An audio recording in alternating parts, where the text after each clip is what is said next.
Good afternoon, everybody, again. And thank you so much for another chance in this very room. And one of the best observations for me this time round is I just want to recognize the presence of young people. Thank you so much for the organizers because of remembering the next generation. So we have two young people who are going to present, and this is really good because we have to pass all this knowledge to the next generation. Thank you, Professor Ramanathan, because the whole of your family is here, 3 generations. That's real mentorship. So I really appreciate. And thank you for the ones who presented ahead of me. I will try. 10 minutes is a challenge, but it's okay. I'll try. I will read. The climate crisis is not only an environmental challenge, it is a crisis of knowledge, values, and relationships. Our values have changed. We all know that. A long time ago, the world was not a commodity, but sorry to say, it is now. Water was not a commodity. We could never buy water or sell water. But now you buy water and sell water. That's Mother Earth giving us something free, and then we sell it. I don't want to start talking because I can talk until tomorrow. Let me go ahead. As climate impacts intensify, we must ask, whose knowledge counts? And how do we build together?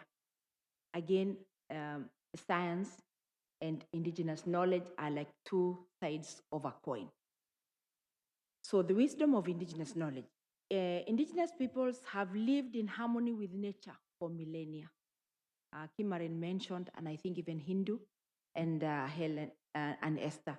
We live with nature. And if you depend on nature for everything, for medicine, for food, for water, why can't you protect it? Definitely, you will protect something that you depend on so much for everything. And so we live with nature, and nature-based solutions are with indigenous people and indigenous knowledge systems. As Kimaren mentioned to you, we live with animals. If you come to my compound, you'll wonder whether I'm living in my home or am I living with wild animals. I take visitors, and the first thing they see is zebras. And Agnes, why are we in a park? No, but we live with them. We don't attack them. They graze with our animals. They graze with our goats and cows because that's how we grew up. So there is knowledge. Their knowledge is rooted in experience and observation. This was perfectly explained by Professor Esther Innocent. Observation and experience. And this is passed on from generations to generations. And how? Through history, through proverbs, through song, through observation, teaching generation and generations. We heard so many things from our grandparents. All of us here, you must have heard a story from your grandfather or your grandmother. You must have heard something about your origin. Where did you come from? All that was through oral literature before AI now came and before all the modernization and the modern communication. So all this knowledge is rooted in experience and observation, and then passed on through generations and adopted to local ecosystems. For example, pastoralist communities in Kenya, like the Maasai, read the sky. I cannot even talk about that. Hindu just explained it. And most pastoralist communities, I know how to read the stars myself. Recently, we had the new moon. And one of the things that we do when the new moon comes is to greet the new moon. And only Kimaren can understand this when I say, Arolapa, Walodonaldoro. It usually comes tilting. So you tell, oh, I greet you. Please take the lower side. I take the upper side, meaning let me get a lot of success. And you go to the lower side. I don't know how to explain that at all. It can only be said in Kimasai, Arolapa. Hi. Waldorop dialogue. That's all I can say. And I always love that. And I tell my children also, they understand. And then when they see the new moon, Mom, come on, greet the moon. It's here. So it's something. And then the soil, that has already been mentioned. I can't even. Then the stars. I know how to read the stars myself. That information and that knowledge was given to me since I was a small child. And we know, Cameron even knows the stars by name. We know them by name. And Hindu also mentioned, this is something about pastoralist communities. Everywhere you go, they have a name for which star and which one. Which one is the father, which one is the son, which one is the child, which one, I don't know. There's so many things that we depend the stars on. And we have astrologers who have that special knowledge. And they will tell you, oh, the bigger star now has appeared and the smaller one is below. Definitely it will not rain. And then the smaller star is on top and the bigger one is below, whether you call it the morning star or evening. I don't know how to call it in English, but definitely it will rain, and it will rain. And then the local, what do you call it? The weather forecast will come and tell us, oh, it will rain. Then we'll go and verify with the elders. They said it will rain. Is it true? And of course, the elders will tell us, no, I saw that star and it said this and that. We saw the clouds. We know when it will rain and when it will not. Recently, like I think 2 weeks ago, the acacia tree started shedding new green leaves. And for those people who don't understand, they will be like, there's no rain, and how come it's green? That's just their way of telling us that it's going to rain, and for sure, it rains. So my son would usually tell me that, Mom, I've seen the green acacia, the acacia tree has new leaves.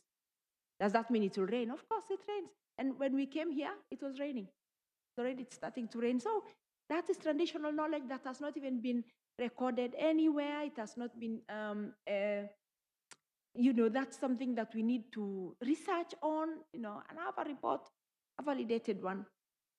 Then we predict weather and managing land with remarkable precision. That the precision will not come from science. It will come from traditional knowledge. And even when to move, because as pastoralists, we depend on mobility. That's our way of adaptation to climate change. So what is really, what braiding really means to me? It's not blending. Braiding is not blending. It's the respectful weaving together of two strands. The two should really complement each other. And that should be documented. A lot of empirical science has been documented, but traditional knowledge, indigenous knowledge, why are people shying away from documenting indigenous knowledge? It is rich, it's complementary. Everybody just forgot it because we all here, seated here, have our own indigenous knowledge. But let me tell you, go to any library, you will not pull a book that talks about indigenous knowledge. It's not there. And it needs to be there. It needs to be documented for our children to read and the next generations also. And to put in the educational curriculum, as I don't know whether it was Professor Ramanathan who was talking about education, I can't remember, or is it Cardinal Tuxon? So it honors both systems, indigenous and scientific, finding points of connection without erasing identity. So examples of braiding in action, rangeland mapping in Kenya, pastoralist grazing knowledge, satellite data, informed land use. I don't want to go into details of this because I think everybody has already heard about it. And then seed saving by indigenous women. Indigenous women in indigenous knowledge have a very big role to play.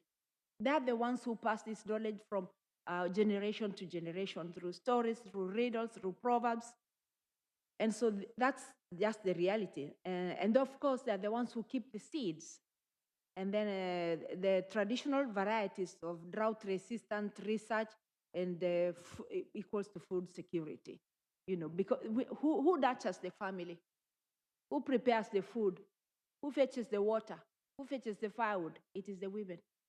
So as a person who works especially with women, that is where my heart is, making sure that women have this information and documented. They are the nurturers of society, and they are the nurturers of nature itself, protectors of nature. Then fire and water management. Professor Ramanathan. Sorry if I'm pronouncing it wrong. I heard you talking about how now in Australia, they're using fire as part of their adaptation. And this is it, fire and water management. And my neighbor talked so much, Ora talked so much about water. I was almost emotional when she talked about the water.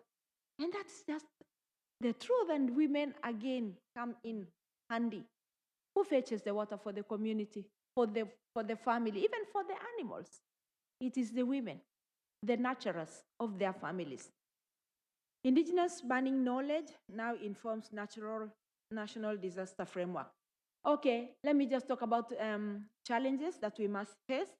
We face lack of legal protection for Indigenous knowledge. Everybody asked Kimaren that question, and he answered. I'm not going to go deeper into it. The only thing I can mention is that what I say, there's no data. There's no knowledge stored on Indigenous, for Indigenous knowledge. Then language and cultural erosion. We spoke in our languages. It is so sweet to speak in your language. It is. And it's easy. It comes out so easily. You don't have to struggle. And we cannot erase our languages. We cannot erase our tradition and cultures. Extractive research practices. That is where my AI comes. Dr. Vian, that's where that's where the AI issue comes in, research, and the AI research centers, and the usage of that data. After that data, what next? That information. There's need for disclosure of information.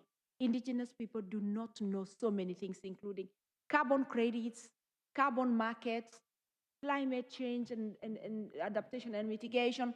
We need that information. And extractives also, again, about on land management.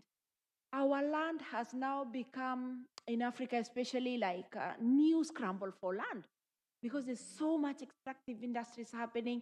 Let's log off all these trees so that we can plant tons and tons of is sugarcane for sugar. It's everything about commodity. Let's also plant all these trees for commodity's sake, for carbon credit. Carbon credit for who? And for what? Who does it benefit? Limited access to decision making. I have a friend in Hindu knows, President Mary Robinson. She told me, Agnes, always be the kind of woman who will pull the chair for the other woman. I add, be the woman who will pull the chair and the table. Without the table, why are you taking the chair? You know, so that's what we should be. We must bring the information freely to the table and put the chair there. We must move from tokenism to true partnership. We are no longer victims. We have the solutions also as Indigenous people. We are the ones who know where our problems are, but we also know where the solutions are. We cannot always be talking about problems and not talk about the solutions, nature-based solution. We were in IUCN Congress the other day, and everybody was talking about nature-based solution. Nature. And where does it come from? Indigenous people's knowledge. 1 minute. Can I just, in half a minute, you can actually read about the pathways, legal recognition, investment in intergenerational learning, platforms to amplify our voices. Let us be heard, and ethical co-creation. Oops, sorry. What have I done to myself? Yeah, I think closing, let us just build a just and resilient future. We must brand, not rank, knowledge systems. That's the most important of this. And also, we work together, guided by ancestral wisdom, powered by innovation, rooted in respect. Thank you.